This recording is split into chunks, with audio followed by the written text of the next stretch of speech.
everyone. My name is Janet Askenburg. I'm currently the chair of the school committee. I'm finishing my one term on the school committee. 3 years ago, I was in front of you folks asking for your vote and asking for your support for the school committee, and I appreciate that support. When I was here and asking for your support, I pledged to deliver 3 things: accountable leadership, fiscal responsibility, and better communication.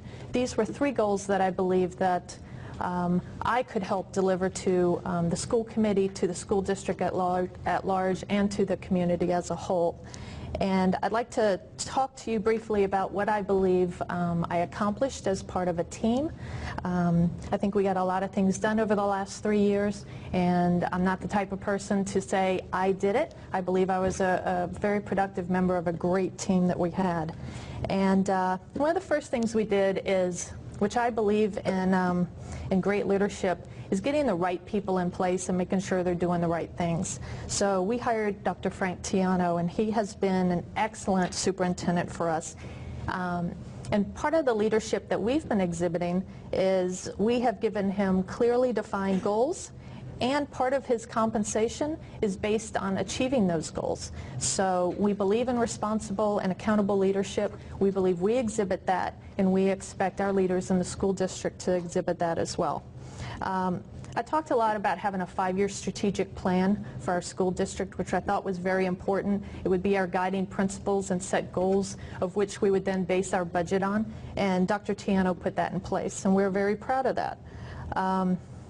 When I joined the school committee, or when I was running for school committee, there was a lot of talk about, oh, where are you going to save money? There's no money to be found. There's no money from the state. This town doesn't support an override. What are you going to do? Well, one of the first things we did is took a look at ourselves. We looked internally, because I'm a big believer in living within your means.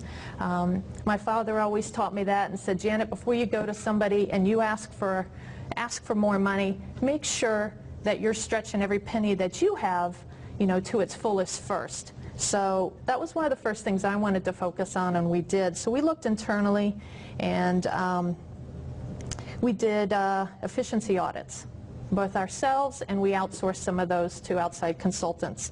And through that, we looked at many different areas. We streamlined operations, and to date, we've saved, or put some new systems in place to save us over $1 million over those 3 years. And the $1 million, we were able to go back and replace some much-needed teacher positions, help in some of our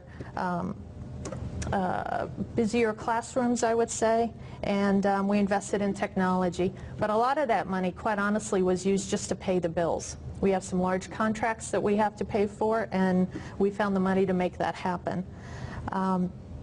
The reason I'm leaving the school committee and not running again is I truly believe the schools are on a great path. We have that 5-year strategic plan. Again, we have great leadership in place, and I'm comfortable leaving to continue on to the Board of Selectmen, where I believe I can use my business experience and my past 3 years on the school committee, being responsible for over 40% of the budget for the town, and carry that over through the Board of Selectmen.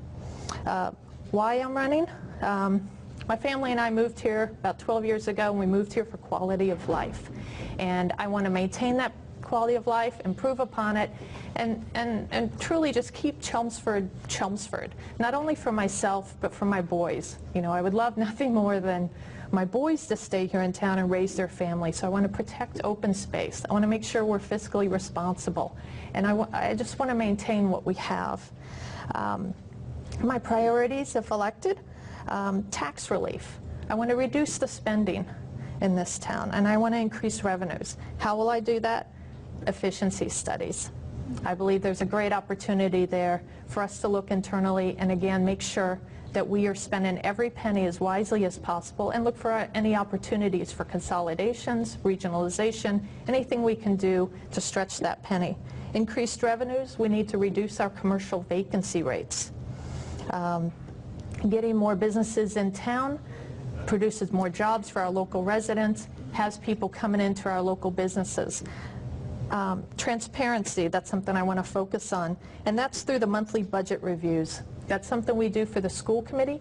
Every month, on a line item basis, we review our budget, and we want to make sure where we are with that budget. Are we on track? Do we look like we're not going to have enough at the end of the year? Do we look like we may have too much?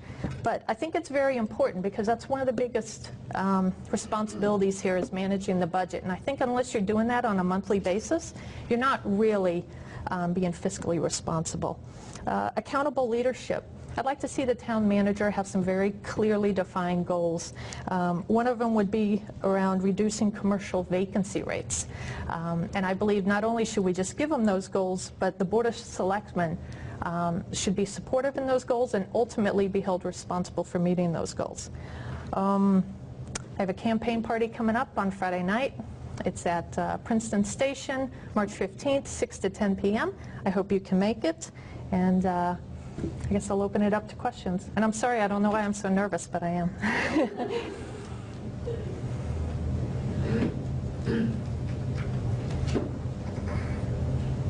Yes, Sandy. Do you know what vacancy rate currently is? I believe it's around 20% is the last I heard. So what I'd like to see is around some clear goals around that is perhaps, sometime over the next 2 to 3 years we have a goal of, say, 15%. And over a 5-year period, we bring that down to 10%, maybe even 5%. But I think by putting that goal out there, that would then become a focus. And it would open up some very interesting conversations in town as well and get, many different groups on board to say, what are we going to do to make this happy? Are we truly a business-friendly town? Do we have streamlined permitting? Do we have a one-stop shop for, if someone wants to open up a yogurt stand? Or are they just running around town hall not really knowing what they don't know? Where all do I need to go? What's that one nice one-stop shop to make it easier for people to do business with us? Yes? Yeah, your efficiency studies, do you assume that be done by the selection or some of that and some consultant? I mean, some of it, quite honestly, I do some of that, in my my business life. I've worked for over 20 years in the financial and tax services industry. I manage client relationships. For me, it's just natural. It's voice of the customer as far as what is important to you, and then we will build our business processes around that. But on the school side, some of that was done with by the superintendent and some of his leadership, but we also brought in some outside consultants to truly have kind of a third-party look at our operations. And not only did they look for areas of efficiency, but best practices as well. Oh, thank you.